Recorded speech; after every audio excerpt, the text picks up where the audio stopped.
Well, over the holidays, which I've been enjoying very much, hope you had a good Christmas. Hope you had a good New Year's. Hope you didn't get into too many fights with your family. But, anyways, over the holidays, I was scrolling through X and I found this headline, which says, "We put our kindergartner in Catholic school. We never expected she'd actually start to believe." The story behind the headline is really interesting. We're going to read through it right now. But I also did some further research that shows this is actually not as uncommon as you would think. And there's some encouraging data that shows children of atheists actually convert out of atheism more often than they stay in it. We're going to get into all of that and much more. But before we do, make sure to like this video and subscribe to the channel. And let me know what kind of coffee you're drinking as you're watching this. Right now, I have a nice medium roast. Anyways, now that we've got all that out of the way, let's get right into this article. This is one of these things that Slate has, which is like you write in when you need advice, and the author, whoever this is, they'll write back a response and try to help you out with your situation. The subheading is kind of funny. We just wanted a quality education, but now she's asking us a lot of awkward questions. It's kind of funny because I would think the reverse situation is very common. I mean, at least it sounds like it's very common. As we get into the data, we'll see it's not actually. But the reverse situation where kids are raised Christian, but they go to public school or college or whatever, and then they're like, actually, I learned about Darwin or some philosopher or something, and now I'm not a Christian anymore. I'm going to become an atheist. And the parents are like, what do we do? They're asking these questions about Christianity. We don't really know a lot of these, deep questions about theology and stuff like that. So I can't really convince my children of Christianity because I don't know what to say. And it's like it's weird to see the reverse of that, where it's like the atheists are the ones being put in the hot seat by their children. They're like, we don't really know what to say. Anyways, they go on to say, our daughter is in kindergarten at a private school. The school is wonderful, small classes, caring teachers, diverse, and heavily into kindness. Think major Pope Francis vibes. Okay. Yeah, Pope Francis is very kind, actually. But he's also very based. So I don't know if they have seen those clips or, seen those headlines where Pope Francis is speaking very clearly on social topics in ways that they might not necessarily think are kind. No. Anyways, we are not Catholic and lean more towards atheism, especially me. We knew that religious teaching would be part of her school, and we were okay with that. The public school system where we live is pretty good, but our daughter has a lot of anxiety and is someone who needs smaller classes and lots of individual attention. Secular private schools near us are $35K. Wow, that's a lot. Yes, really all of them. And not in the budget, at least not for kindergarten. Yeah, $35K for kindergarten, that's kind of insane. And it really makes you think, man, these money-hungry Catholics that just use religion to manipulate people out of their money to make themselves rich, but their private schools are cheaper than secular private schools? How does that work? Maybe this whole thing about the Catholic Church just trying to scam people out of money, like we've heard from Hosier, if you've seen that video of mine. Maybe that stuff's just not true. That's weird. We are comfortable teaching her about other religions, Diwali celebrations, menorah lightings, whatever we are welcome at. She's very into exploring and learning about the world, so she's actually excited about those things. However, I majorly underestimated how much she would love the Catholic teachings. And then they get into the questions that she's been asking them that's been making them uncomfortable. For example, the other day she asked if I believe in Jesus, if I believe that Adam and Eve were real, and on and on. I tried asking her what she believed, but she just asked me again, I want to know what you believe. The short answer is no, I don't believe those things, but any version of my not believing makes her upset, and pointing out her other faith traditions basically gets her to say, yeah, those are interesting, but Jesus is real. That's my favorite quote from this entire thing. Imagine you're telling your child about other religions and she's like, that's cool and all, but Jesus is where it's at. Based. I also just think of how annoyed I would be if I was a kid and I was trying to ask my parents, what do you think about this? And they're like, well, what do you think about it? And I'm like, I've told you what I think about it already. You know what I think about it. I want to know what you think about it. And I also don't understand the point of telling her about other faiths when she asks you these questions. Like, okay, so she's really interested in Catholicism and Christianity. And then when she brings it up, you say, what? Well, what about Buddhism? What about Hinduism? What about Taoism? What is that supposed to do? What if she were to say, "Oh, actually, yeah, those are better. I'm gonna go become a Hindu instead." Would you be happier? And if so, why? Because it's still not what you believe. It's still contrary to what you believe. It doesn't strike me as an improvement if you're an atheist for your children to be part of one religion versus another. You would want them to be part of no religion because that's what you think the truth is. So I don't understand why you would prefer to bring up other religions in that context. It doesn't really make any sense. Unless you just have a very specific dislike and disgust for Christianity, which many atheists do in a way that does not carry over to other religions nearly as strongly at all. Also, maybe this is a tangent, but this is 100% why I'm going to be putting my future children in either a Catholic private school, if I can vet one out that's solid enough, or I'm going to homeschool them because children really do listen to what their teachers tell them and they take it seriously. When an adult tells a child something, that child is going to take that as truth. So, I've been criticized a lot from family and friends who I love them very much. So it's no hate or anything, but we just disagree on this. Who say it's kind of weird to homeschool your kids or to put them in private school. Like they're going to be weird. They're going to be antisocial, whatever tropes you hear about private school kids or homeschool kids. I've heard all of those. Like that's going to be your kid. Statistically, that's not the case. If you look up the studies, kids who go to a private school, especially a religious private school, actually they have very good outcomes when they get older. And as this post has already said, education seems to be a lot better than public schools. But anyways, what I always hear is, yeah, sure, they're teaching some wacky stuff in public schools, especially in California, but we hear that stuff and it doesn't really affect us. And it's not like they're going to believe everything their teachers tell them anyways, and stuff like that. But this goes to show that yes, they will believe what their teachers tell them because that's kind of what the teacher's job is to be, is source of truth. And you're a child in that situation, you don't know any better. So if you hear an adult say something, even if it's completely outrageous and incorrect, according to science, clearly, they're still going to believe it because you're the teacher, you're the adult, you're the source of truth. And this perfectly illustrates that because the parents are atheists. So when she goes home, she doesn't hear anything about God. And if she does, it's probably in a criticizing manner where they're like, yeah, that stuff's not real. Yet she was convinced by her teachers over her parents. So the teachers had more influence over this child than her parents did. And that is not unique in this situation. That is always the case. Your kids are spending more time at school than they're spending with their parents on any given weekday. And therefore, the school, the surroundings at the school, the teachers, and the other kids at school are going to have a much larger influence on your children than you are as a parent. So, anyways, all that is to say, homeschool, Catholic school, good things. Yes. All right, let's see how this article concludes. So they go on to say, somehow the religion piece feels different, and I'm worried that if I'm evasive, she will feel misled when she's a little older. But if I'm honest or even ambiguous, she gets very concerned. She worries about the people she loves dying, and it's hard for me to think of a way to answer that that won't make that worse. Is there a script? I'm lost. And then they sign their name because they're anonymous on this, right?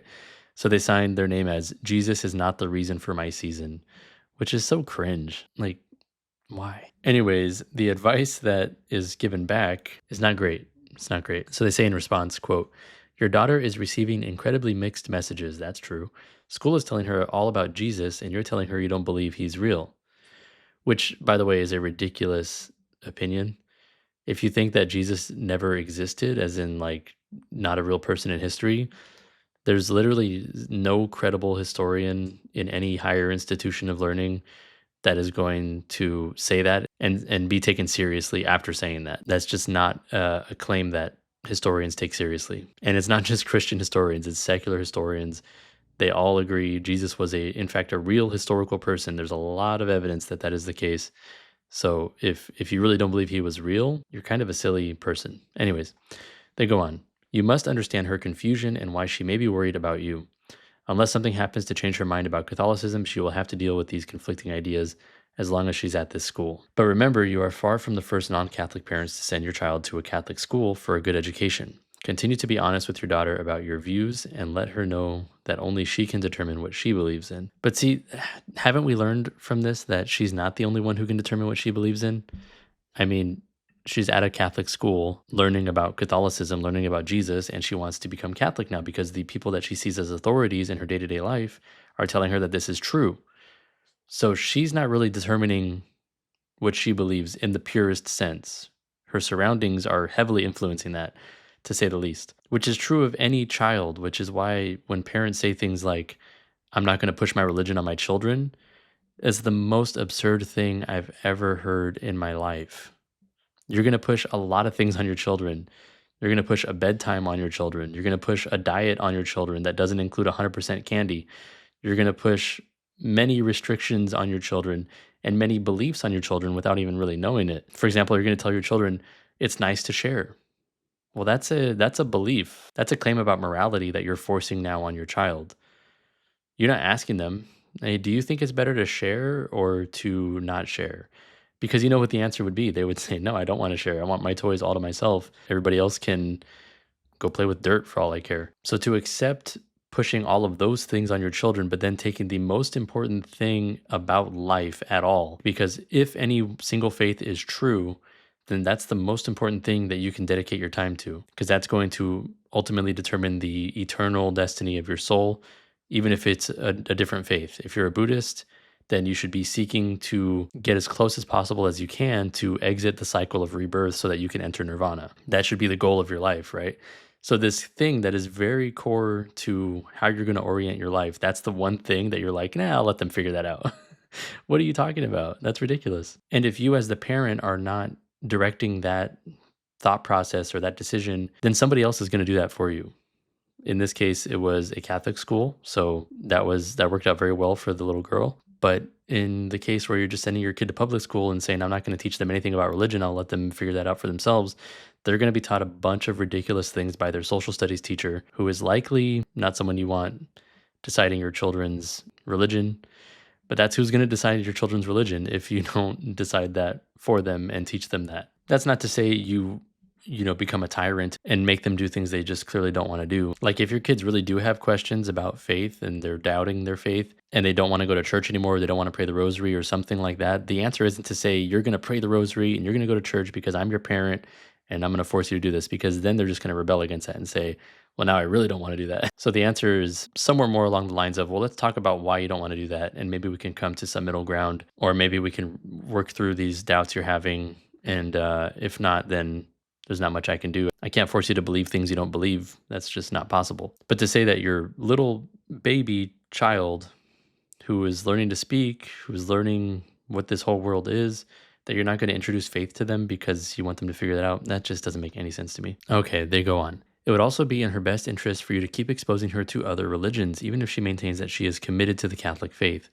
Let her know that you understand why she may worry about you, but that you are holding firm to your beliefs and that it's okay for her to do the same. So again, with it's important to expose her to different religions. I mean, yeah, you should know about different religions, but why is that important? Like, why is that your solution to this situation? I think the hope of the author of this and the hope of the person writing in is that by exposing her to different religions, she'll say, oh, there's a lot of different religions that believe different things. And maybe I shouldn't be so confident in Catholicism because there's all these other religions. So another one is true. Or maybe none of them are true because they're all just basically subjective opinions. I think that's probably what they want to instill in her. It doesn't seem like that's working so far, thank God, because she's like, yeah, that's nice, but Jesus is real. Can somebody make a shirt of that? That's nice, but Jesus is real. I would buy that. Anyways, but I mean, sometimes that does work where a child discovers, oh, there's a bunch of other religions. Well, why do I think mine is true? In fact, that's what happened to me as a middle schooler. I was like, wait a minute, not everybody's Christian? Why not? Like, I thought this was just what everybody believed because it's true. And then I learned about, Islam and Buddhism and all these other things. And then I was asking my family, okay, well, if there's all these other religions, why is ours the right one? And they didn't really have a good answer for that, at least in my opinion at the time. I don't remember what they said, but apparently it wasn't very convincing to me because I was like, well, if there's all these other religions and we don't know why ours is true, then why should I follow this religion over others or over just not following any religion? So I did explore other different religions, and I ultimately became an atheist for about 8 years before coming back to Christianity. But that's a story for another video. But it shouldn't convince somebody to become an atheist just because there's several different religions, because there's several different perspectives on a lot of things that we don't just throw our hands up in the air and say, well, maybe there's no answer, maybe none of it's true. There are many different theories in physics about different topics. There's different theories about whether the universe really began at the Big Bang, or whether there's a multiverse, or whether the universe has been continually expanding and contracting. There's all these different theories, but one of them has to be true, right? We don't just throw our hands up and say, well, I don't believe in the universe then because because there's all kinds of different things that people believe. So therefore, I'm just not going to believe anything about it. That doesn't make sense.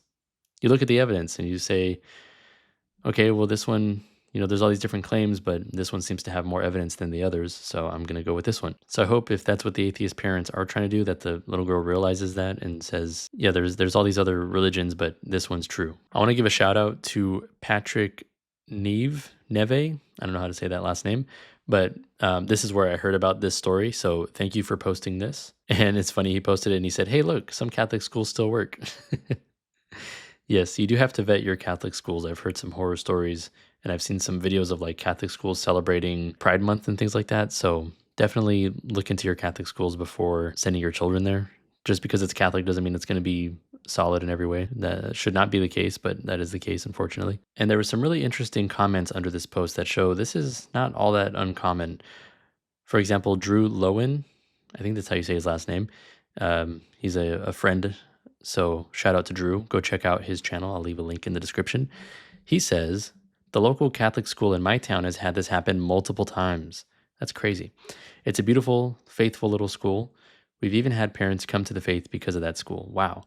So even parents who've sent their kids there who were not religious before came to the faith because of their kids going there. That's awesome. I've come across something similar where my parish, where I volunteer as a catechist, there's a woman in RCIA right now, or OCIA now, who is a teacher at the Catholic school there, but was not a believer. And through a series of events and a process that is probably too long for this video, she came to believe. And now she's going through OCIA and she's going to become a confirmed Catholic very soon. So Catholic schools are bringing teachers and parents and students all to the faith, and I think it's beautiful. This user, Luke, says, any quality education by definition must convince one of Christ. That is true. That is true. Christian Mario says, why would you pay to send your kids to a Catholic school if you're secular? Well, I mean, they kind of explained it in the article, but it's a good question. Like if there was a belief system that I thought was harmful and I knew that teaching that belief system was part of the education my children were going to get, I would say no. I would rather take a lesser quality education over one that's going to indoctrinate them in an ideology that I think is harmful and untrue, which is why I won't send my children to public school. For exactly that reason, they're going to teach ideologies that are harmful to my children. So no, I don't care if the education was better at public school than it is at private school. The mental state and eternal destiny of the souls of my children is much more important to me than what college they get into or anything like that. But this guy by the username Crappy Catholic, I hope you're not a crappy Catholic. He says, sadly, too many parents put their children in so-called Catholic schools and the children end up losing the faith. God help us. Yeah, I've heard a lot of stories like that as well. So you got to be careful which Catholic school you send your children to. This user says, that little girl is based. Hopefully she brings her mom and dad to the faith. Amen. Everybody say 3 Hail Marys for her parents to convert as well. Okay, so I did some research. I found the data, and it turns out this happens quite a lot, actually. Kids convert out of atheism like most of the time. And this is documented with a lot of supporting data in this article by Vox, which is titled, Your Atheism Isn't Going to Keep Your Kids from Believing in God. And I won't bore you with reading a bunch of quotes from this article, but I will show you the data. So a 2008 Pew survey found that only 46% of people who are raised religiously unaffiliated, which includes atheists, agnostics, and those who say they're nothing in particular, remain unaffiliated as adults. So that means most people who are raised without a religion convert to a religion when they become adults. By contrast, 68% of Catholics and 52% of Protestants stay with their childhood religion. Now, this chart here I thought was really interesting. So this is US religious retention rates, and it depicts the percentage of those raised in a faith who remain in that faith as an adult. So Hindus are doing something very well. I think it's probably because Hinduism permeates the culture of India. So if you're born into Hinduism in India and you deconvert from Hinduism, you're basically not going to be able to live because the entire culture is pretty much Hindu. And I don't know how religious tolerance is over there of like non-religious people or people of other religions, but it doesn't seem all that great, especially from some stuff I've seen over the weekend, specifically with people persecuting Christians in India. It doesn't seem like a whole lot of religious tolerance over there, so that might be why Hinduism has the best retention rate.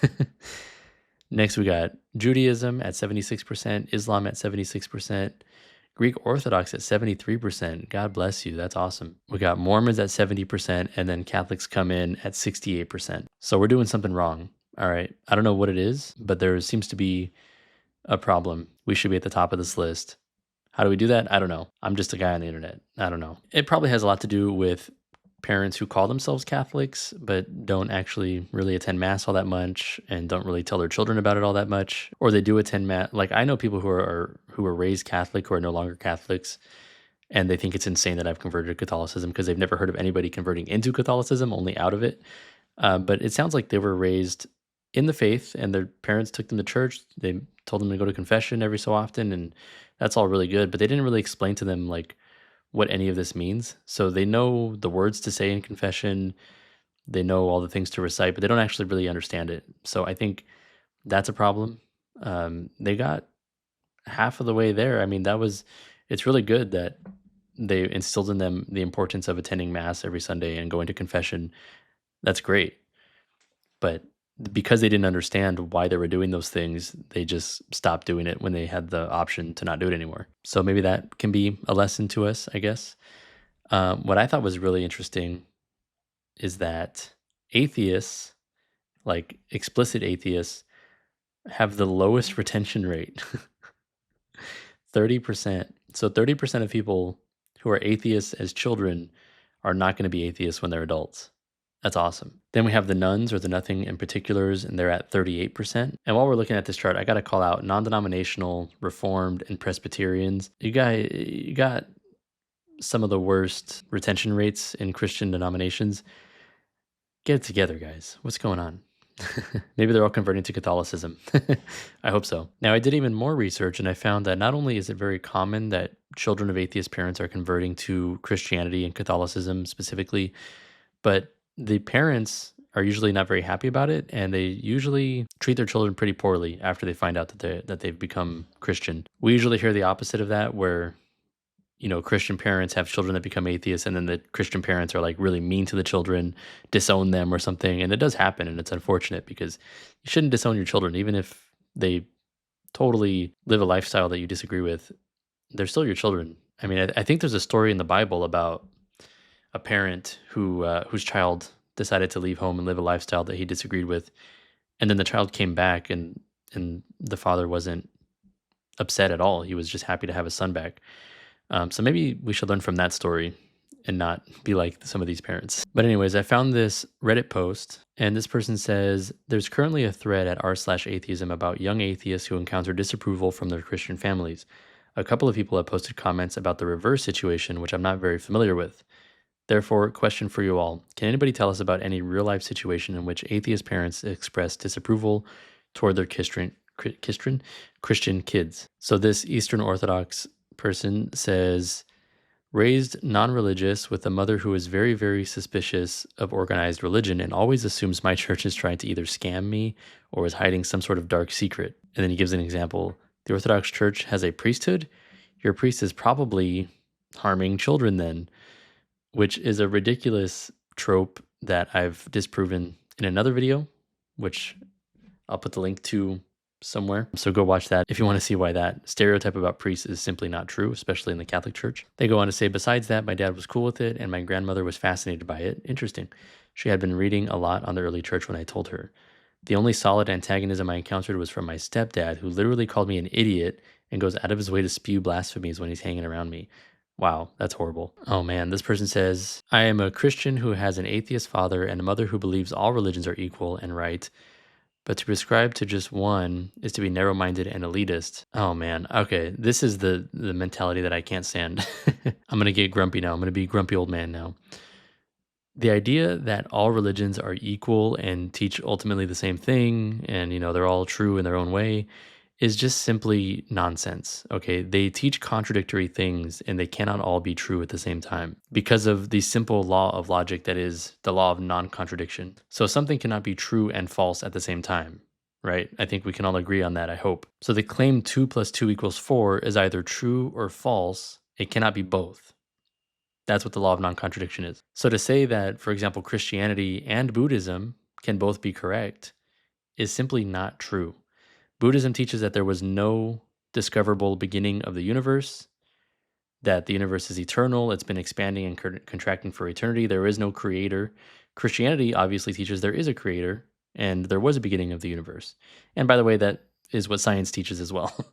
That there was a beginning to the universe. It's called the Big Bang. It was originally proposed by a Catholic priest, Georges Lemaitre. He was ridiculed by other scientists, and then he ultimately turned out to be correct. So you might have heard of that. I don't know.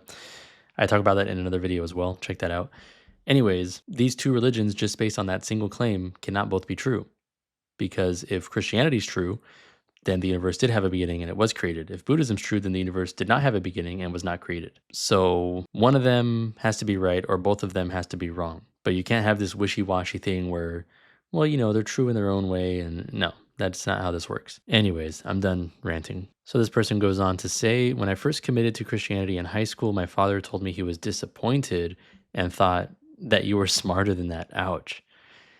This put a big strain on our relationship, and since it hasn't been as close, that's terrible. I would hope that if my children were to, leave Christianity and become part of some other religion, I would hope that our relationship would still remain strong through that. I certainly would never sever ties with my children or call them unintelligent because they disagree with me on faith. I would try to convince them that they're wrong, but that's out of love for them. I wouldn't sever my relationship or do anything to endanger our relationship because that's only going to push them further away from Christianity anyways. My mother would often sit me down and tell me I was throwing my life away because of all these rules I was trying to follow and that I would regret it. Ay, ay. A year later, the church was doing a baptism program and I wanted to be baptized. My parents really didn't want me to. And after a few arguments, I decided that whilst under their roof, I would respect and obey them, so I didn't get baptized. I did last year at my wedding, though. Whoa, you got baptized at your wedding? My wife and I both baptized during the service. That's awesome. That is such a cool idea. I've never thought of that. That's so cool. You got baptized at your wedding. That's the coolest wedding ever. When I left school, I worked for a couple years, still living at home but paying rent. The rule of the house was if you were working, pay a percentage of your income. If you were studying, you don't have to. That was the same rule that I had. I decided to do an internship at my church where I needed to raise funds in order to cover my wage. As with most internships, the pay is not good. I went from 30K a year down to 14K, told my parents of my decision, and asked about reducing my rent to match my new income. Long story short, they didn't want to support me financially while I did something so stupid. And the conversations over a couple of months ended in me being told, it's probably time for you to move out. My older sister still lived at home at this stage, so it had nothing to do with my age. Again, I can't imagine forcing my children out of the house because I disagree with their religion. You're still their parent. You're still their family. That's really sad. If whoever wrote this is watching this, which you're probably not, I'm really sorry that that happened. Happy ending, sort of. It was a very difficult time over the last few years, and my relationship with my parents has slowly gotten better over time and is now in a relatively healthy place. That's good. My parents were both there supporting me at my wedding last year and witnessed the baptism and everything. My mother even commenting on how beautiful the ceremony of baptism is. It is a beautiful ceremony. Nice. Man, this person says, my high school girlfriend's dad is atheist. After I took her to church with me, he castigated her. She never came back to church with me. Ouch. Now, none of this is to say, look at us Christians, we're the victims. It's so terrible what's being done to us. Because we actually have it pretty good in the West, even though we get socially ridiculed. It's not the worst thing that could ever happen. You see Christians in Africa right now that are just being indiscriminately killed. It's terrible. So Christians being called names or, even strained relationships with family, it hurts, it sucks, but it could be worse. And it is worse in other parts of the world. But it is to say that, religious intolerance is not an exclusively Christian thing. There are a lot of Christians who are intolerant of other religions, sometimes for good reason, because other religions are not true. So we shouldn't want those untrue religions to have a greater influence on society than our true religion, obviously. Anybody of any religion would agree with that about their own religion. If you're a Buddhist and your country is becoming more and more Christian, and you think that Christianity is wrong and Buddhism is true, then you would rightly be concerned and you'd say, hey, actually, I want the true religion to have more influence, not a false religion. So that's not like a controversial thing to say, I don't think. But ultimately, we should treat everybody of any religion with love and respect. They are humans made in the image of God, no matter what they believe or what lifestyle they live, as much as we might disagree with it. But to say that religious intolerance is exclusively a Christian thing is clearly not true, as we've seen here today. And the good news is that many people who are raised atheist or non-religious are converting out of that and are converting toward to Christianity and Catholicism. Praise God for that. Anyways, thank you for going on this journey with me. Hopefully you learned something helpful. I know I did. We had some good news, some bad news. But ultimately, it's all good news because we have people who were raised to be atheists now converting to Christianity, and I think that's a win, even if temporarily they face some hardships because of that. So say a prayer for the people in those situations. I will do the same. And until I see you next time, God bless.